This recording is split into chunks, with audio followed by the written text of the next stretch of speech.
3 days ago, the United States Navy initiated a blockade of the Venezuelan coast. Yesterday, reports confirmed that Nicolas Maduro has been detained by U.S. Special Forces.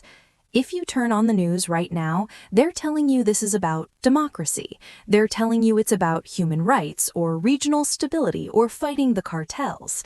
And sure, maybe those things are true, but they aren't the reason why the U.S. economy is currently hyperventilating. The real reason we are here risking a global conflict in 2026 isn't political, it's chemical. It's about a paradox that almost no one talks about.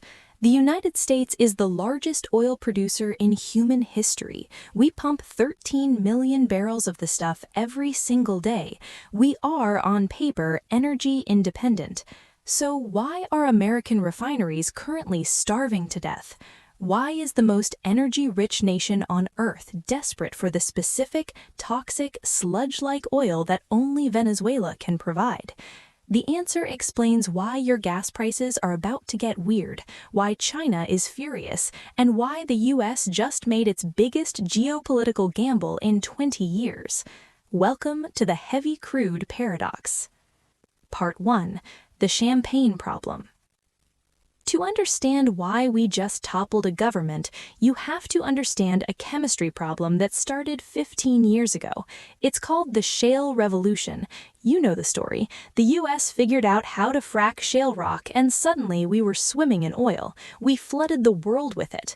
But here's the catch that the headlines missed. Not all oil is created equal. Crude oil comes in different flavors. On one side, you have light sweet crude. This is what comes out of the U.S. shale fields in Texas. It's low density, low sulfur, it flows like water. It's the champagne of oil. It is incredibly easy to turn into gasoline.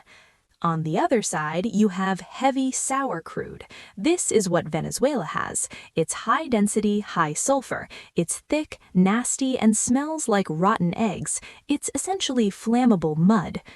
Logic dictates that the US should be happy. We have the champagne. We have the good stuff.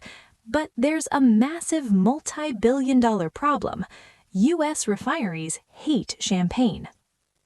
Part 2. The Golden Trash Can.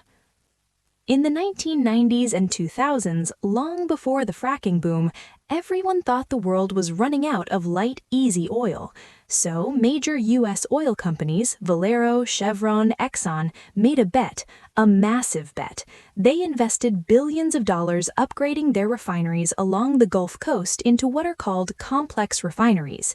They built massive units called cokers. These machines are designed to take the heaviest, nastiest, cheapest oil on the planet, the garbage oil nobody else wants, and crack it down into high-value gasoline and diesel. The business model was genius. Buy the garbage oil for pennies, refine it, sell the gasoline for dollars. The profit margin was in the complexity. These refineries are now the most sophisticated machines on Earth. But these machines are picky eaters. You cannot feed a heavy sour refinery a diet of light sweet oil. It's like trying to feed a lion a diet of lettuce. It doesn't work. The equipment runs inefficiently. The coker units sit empty. The profit margins vanish. So here's the absurdity of the modern American economy. We pump millions of barrels of champagne oil in Texas, and we export almost all of it to Europe and Asia.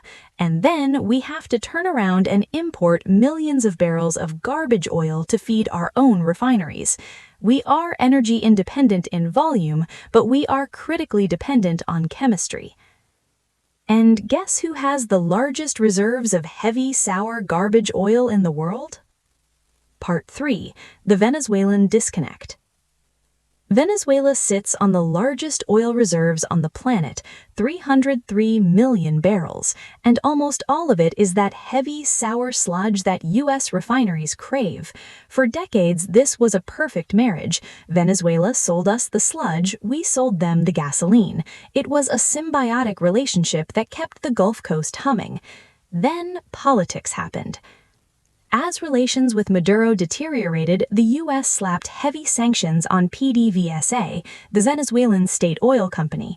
We effectively banned the import of Venezuelan oil. The U.S. State Department thought this would strangle Maduro. They thought if we stopped buying the oil, his regime would collapse in months. They were wrong. Maduro didn't stop selling oil. He just found a new customer, China.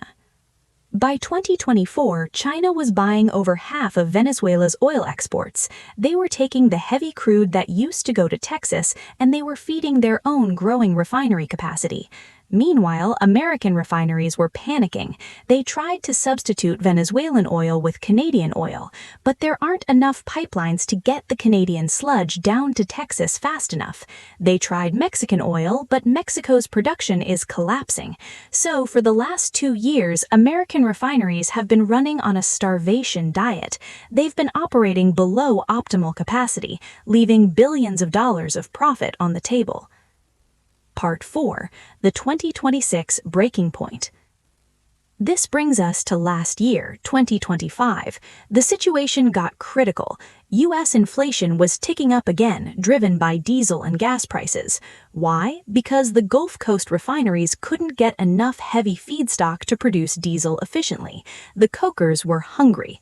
Chevron, the only U.S. company allowed to keep a toe in Venezuela, was trying to bridge the gap. They had a special license to ship some crude to the U.S. to pay off old debts.